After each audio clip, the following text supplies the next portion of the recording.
સુપ્રભાત.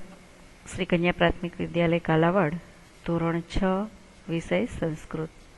વિદ્યાર્થી મિત્રો, દ્વિતીય સત્રની અંદર આપણે 2 લેક્ચર પૂર્ણ કર્યા, 2 તાસ પૂરા કર્યા અને હવે ત્રીજા તાસની અંદર આપણે ત્રીજું ચેપ્ટર છે તે સમજશું. પ્રથમ ચેપ્ટરમાં આપણે અંગોના નામ શીખ્યા, ત્યાર પછી અંગો દ્વારા વ્યાયામ કેવી રીતે કરી શકાય એ શીખ્યા. હવે આપણે આપણા રોજિંદા કામો કેવી રીતે કરીએ છીએ એ બાબતની શીખ આપતો અહીંયા પાઠ આપવામાં આવેલો છે. પાઠનું નામ છે કરોમી. વિદ્યાર્થી મિત્રો, કરોમી એ એક ક્રિયાપદનું રૂપ છે. એમાં તમારે એવું શીખવાનું છે કે ક્રિયાપદમાં કઈ ધાતુ પરથી આ રૂપ છે બને છે. સૌપ્રથમ આપણે કરોમી શબ્દને જ સમજીએ તો કરોમી છે એ કુરુ એવી ધાતુ હોય અથવા તો ક્રુ, આ મૂળ એની ધાતુ કહેવાય છે. હવે ધાતુમાં આ મી પ્રત્યય લાગેલો છે, તો આ મી પ્રત્યય છે કેવી રીતે લાગેલો છે? તો મી પ્રત્યય છે વર્તમાન કાળ પરસ્મૈ પદ ના પ્રત્યયો છે. તો એમાં એવા પ્રત્યયો હોય છે મી, વહ, મહ, શી, થહ, થ, તી, તહ અને અંતિ. આ રીતના પ્રત્યયો હોય છે. એમાં મી છે એ પ્રથમ પુરુષ માટે વપરાય છે. પ્રથમ પુરુષ એક વ્યક્તિ માટે, 2 વ્યક્તિ માટે અને વધારે વ્યક્તિઓ માટે મહ પ્રત્યય હોય છે. તો અહીંયા આપણને મી પ્રત્યય એટલે કે હું પોતે કંઈક કરી રહ્યો છું એના માટે આપણે મી પ્રત્યય ધાતુને લગાડવાની છે. હું વારંવાર તમને ક્રિયાપદની સાથે એમનો ધાતુ શું છે એ બતાવતી જાઉં છું, એના દ્વારા તમને ખ્યાલ આવી જશે. એટલે આ રીતે છે વર્તમાન કાળની અંદર વાતચીત કરતા સંસ્કૃતની અંદર કેવી રીતે ક્રિયાપદનો ઉપયોગ થાય છે એ ખાસ કરીને શીખવાનું છે. હવે વિદ્યાર્થી મિત્રો પોતાના રોજિંદા કાર્યક્રમની અંદર જે કાર્ય આખો દિવસનું કરે છે એની સંસ્કૃતમાં વાતચીત કરવામાં આવેલી છે. પ્રથમ ચિત્રની અંદર બતાવવામાં આવેલું છે મમ નામ કિશોરઃ.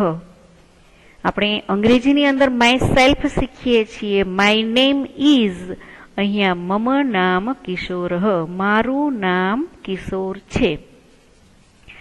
અહમ પાઠશાલામ ગચ્છામિ, હું પાઠશાળા જાઉં છું. ગચ્છામિ, અહીંયા ગચ્છ ધાતુ છે અને જે ગચ્છા બને છે એમને ગણ પ્રત્યય લાગે છે. ગણ પ્રત્યય જે તમને ધોરણ 7માં આવશો એટલે હું તમને શીખવીશ. સંસ્કૃતમાં જે ગણ ધાતુ શું હોય છે એ તમને ત્યારે જ વ્યાકરણમાં શીખવવામાં આવશે. અહીંયા ગચ્છામિ એટલે કે હું જાઉં છું, હું પાઠશાળા જાઉં છું. તત્ર અહમ અભ્યાસમ કરોમિ, ત્યાં હું અભ્યાસ કરું છું. માત્ર આટલો જ અનુવાદ છે. મારું નામ કિશોર છે, હું પાઠશાળા જાઉં છું, ત્યાં હું અભ્યાસ કરું છું. વિદ્યાર્થી મિત્રો, નામની જગ્યાએ તમારું નામ મૂકી અને આવા સેન્ટેન્સો બનાવી અને તમે સંસ્કૃતની અંદર વાર્તાલાપ એટલે કે વાતચીત કરી શકો છો. તો વિદ્યાર્થી મિત્રો, આપણે બીજા ચિત્ર માટે થઈને અભ્યાસ કરીએ. બીજા ચિત્રમાં શું આપવામાં આવેલું છે તે જોઈએ. બીજા ચિત્રની અંદર એક વ્યક્તિ છે એ પોતે વાંચન કરી રહી છે, એના માટેની વાતચીત છે આપવામાં આવેલી છે. તો આપણે એના દ્વારા શીખીએ. અહીંયા શું આપવામાં આવેલું છે? તો બીજા ચિત્રમાં આપવામાં આવેલું છે મમ નામ ખુશ્બુ, મારું નામ ખુશ્બુ છે. અહમ પુસ્તકાલયમ ગચ્છામિ, હું પુસ્તકાલયમાં જાઉં છું. ત્યાર પછી આપેલું છે તત્ર અહમ પુસ્તકમ પઠામિ, ત્યાં હું પુસ્તક વાંચું છું. એટલે ચિત્ર દ્વારા આપણને સમજવામાં આવી ગયું. મમ નામ રાજેશ, મારું નામ રાજેશ છે. અહમ ક્રીડાંગણમ ગચ્છામિ, ક્રીડાંગણમ, ક્રીડા એટલે રમવું અને ક્રીડાંગણમ એટલે કે રમતનું મેદાન. ક્રીડા પ્લસ આંગણમ અહીંયા આપવામાં આવેલું છે. ક્રીડા પ્લસ આંગણમ એ સંધિ છૂટી પડે એના દ્વારા આપણે શબ્દને પૂર્ણ રીતે સમજી શકીએ છીએ. તો ક્રીડાંગણમ એટલે કે રમતનું આંગણું. હું રમતના મેદાનમાં જાઉં છું. તત્ર અહમ ક્રીડામી, ત્યાં હું રમું છું. તત્ર અહમ ક્રીડામી, ત્યાં હું રમું છું. ત્યાર પછીનું ચિત્ર જોઈએ. બાજુના ચિત્રની અંદર આપવામાં આવેલું છે એક બાળક દાદાને નમસ્કાર કરી રહ્યું છે. મમ નામ મહર્ષિ, મારું નામ મહર્ષિ છે. અહમ માતુલ ગૃહમ ગચ્છામિ, અહમ માતુલ ગૃહમ ગચ્છામિ. માતુલ એટલે કે મામા અને ગૃહમ એટલે કે ઘરે. હું મામાના ઘરે જાઉં છું. તત્ર અહમ માતામહમ નમામિ, ત્યાં હું માતામહમ એટલે મારા માતાના પિતા જેને નાનાને માતામહમ કહેવામાં આવે છે. ત્યાં હું નાનાને નમસ્કાર કરું છું. નમામી, નમ ધાતુ છે અને મી પ્રત્યય લાગેલો છે એટલે નમ ધાતુ પરથી ક્રિયાપદ બન્યું નમામી. વિદ્યાર્થી મિત્રો, બધા જ ગચ્છામી, નમામી એવા બધા ક્રિયાપદ છે. પઠામી, લિખામી. એટલે તમને લોકોને સ્વાધ્યાયમાં અથવા તો પુનરાવર્તનમાં વધુ ક્રિયાપદ લખો એવું કહેવામાં આવશે ત્યારે આ પાઠને આધારે તમે વધુ ક્રિયાપદો લખી શકશો. ત્યાર પછીના ચિત્રમાં આપવામાં આવેલું છે મમ નામ રમા, મારું નામ રમા છે. અહમ પ્રાર્થના મંદિરમ ગચ્છામિ, હું પ્રાર્થના મંદિરે જાઉં છું. તત્ર અહમ પ્રાર્થના ગીતમ ગાયામિ, ત્યાં હું પ્રાર્થના ગીત ગાઉં છું. ત્યાર પછીના ચિત્રમાં આપેલું છે મમ નામ પ્રવીણઃ, મારું નામ પ્રવીણ છે. અહમ જલાશયમ ગચ્છામિ, જલાશયમ એટલે કે તળાવ અથવા નદી. હું તળાવમાં જાઉં છું અથવા તો હું તળાવે અથવા તો હું નદીએ જાઉં છું. તત્ર અહમ તરામી, ત્યાં હું તરું છું. તર ધાતુ અને મી પ્રત્યય એટલે એના દ્વારા ક્રિયાપદ બન્યું તરામી. આ રીતે વિદ્યાર્થી મિત્રો દરેક પેરેગ્રાફની અંદર એક એક ક્રિયાપદ આપણને મળે છે. મમ નામ પૂનમ, મારું નામ પૂનમ છે. અહમ ભોજનાલયમ ગચ્છામિ, હું ભોજનાલયમાં જાઉં છું. તત્ર અહમ ખાદામી, ત્યાં હું ખાઉં છું. વિદ્યાર્થી મિત્રો, આવી રીતે તમે 3-4 મિત્રોની ટીમ બની અને દરેક નવું કાર્ય બતાવવા માટે થઈ અને આ રીતે છે તમે ચર્ચા કરી શકો છો. એટલે તમે દરેક ક્રિયાપદને સમજી શકો. મમ નામ કૌશલઃ, મારું નામ કૌશલ છે. અહમ મિત્રમ સ્મરામી, હું મારા મિત્રને યાદ કરું છું. સ્મૃતિ, સ્મૃતિ ઉપરથી ધાતુ બને છે સ્મરામી. અહમ પત્રમ લિખામી, લિખ ધાતુ પરથી ક્રિયાપદ બન્યું લિખામી. હું પત્ર લખું છું. ત્યાર પછીના ચિત્રની અંદર બતાવવામાં આવેલું છે મમ નામ પૂજા, મારું નામ પૂજા છે. અહમ ચિત્રશાલામ ગચ્છામિ, હું ચિત્રશાળામાં જાઉં છું.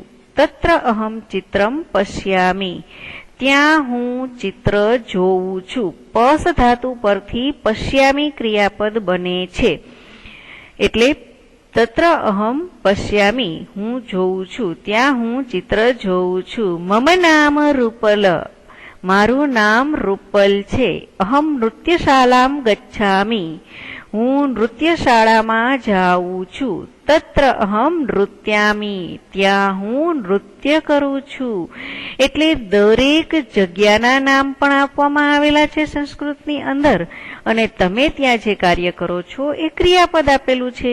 નૃત્યામીનું મૂળ ધાતુ નૃત બને છે, ત્યાર પછી એમને ચોથા ગણનો પ્રત્યય ય લાગે છે અને ત્યાર પછી ક્રિયા વર્તમાન કાળનો પ્રત્યય મી લાગતા નૃત્યામી ધાતુ બને છે.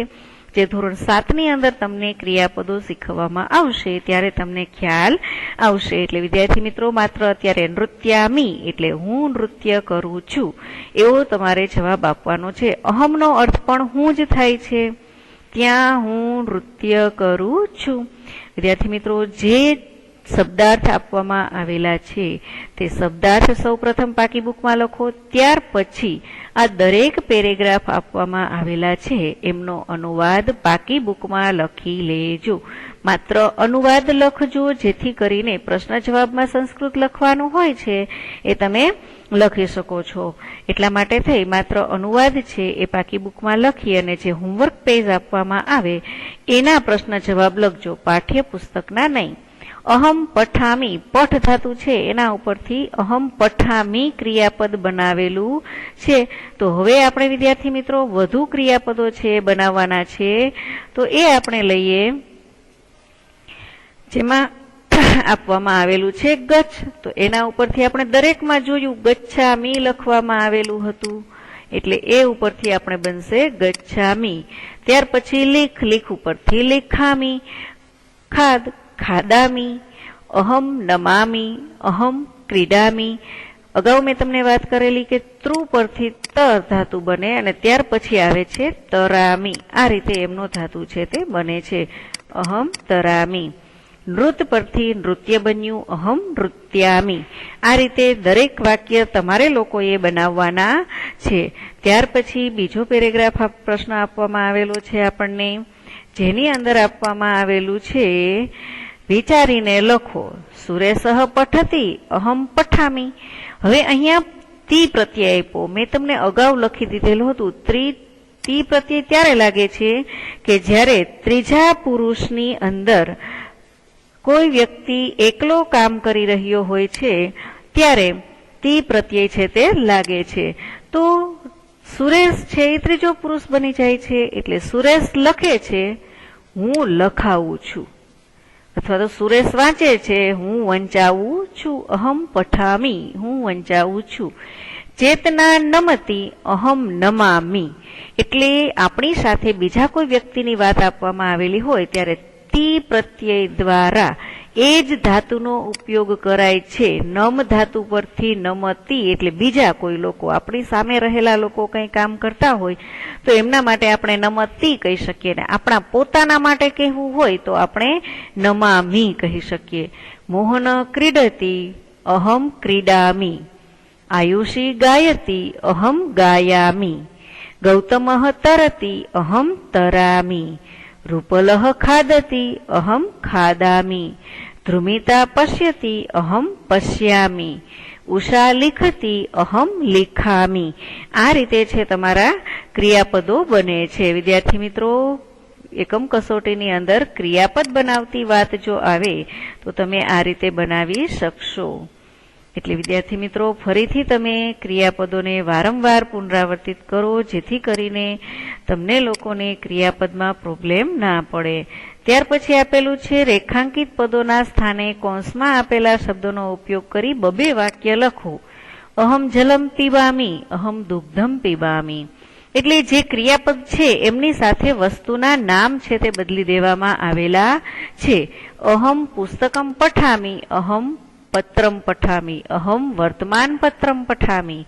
એ જ રીતે અહમ ચિત્રમ પશ્યામી, અહમ વિમાનમ પશ્યામી. ચિત્રમની જગ્યાએ આપણે વિમાનમ લામ લખવાનું છે અને પશ્યામી ક્રિયાપદ. પશ્યામી એટલે કે જોવું. તો ક્રિયાપદ એના એ જ રાખવાના છે, માત્ર નામ બદલવાના છે. અભ્યાસમ કરોમી, હું અભ્યાસ કરું છું, એમની જગ્યાએ લખવાનું છે અહમ સેવામ કરોમી, હું સેવા કરું છું. અહમ સ્નાનમ કરોમી, હું સ્નાન કરું છું. અહમ ભોજનમ ખાદામી, હું ભોજન ખાઉં છું. અહમ રોટિકામ ખાદામી, હું રોટલી ખાઉં છું. અહમ મોદકમ, મોદકમનો અર્થ થાય છે લાડુ. અહમ લાડુ ખાદામી, અહમ મોદકમ ખાદામી. અહમ દેવમ નમામી, હું દેવને નમું છું. માતરમ એટલે કે માતા અને પિતરમ એટલે કે પિતા. નગરમ એટલે નગર. અહમ મંદિરમ ગચ્છામી, હું મંદિરે જાઉં છું. નગરમ ગચ્છામી, ગ્રામમ ગચ્છામી.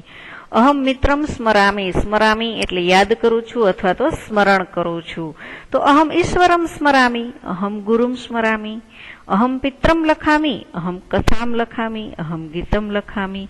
આ રીતે વાક્યો છે પોતાના માટે બનાવી અને સંસ્કૃત ક્રિયાપદોને વધારે મજબૂત બનાવવાનો પ્રયાસ આપણે કરીએ. ત્યાર પછી તમને પ્રશ્નો આપવામાં આવેલા છે, જે પ્રશ્નોમાં તમને તમારા પોતાના જવાબ માટે કેવી રીતે બોલી શકાય. ભવાન કુત્ર ગચ્છતિ.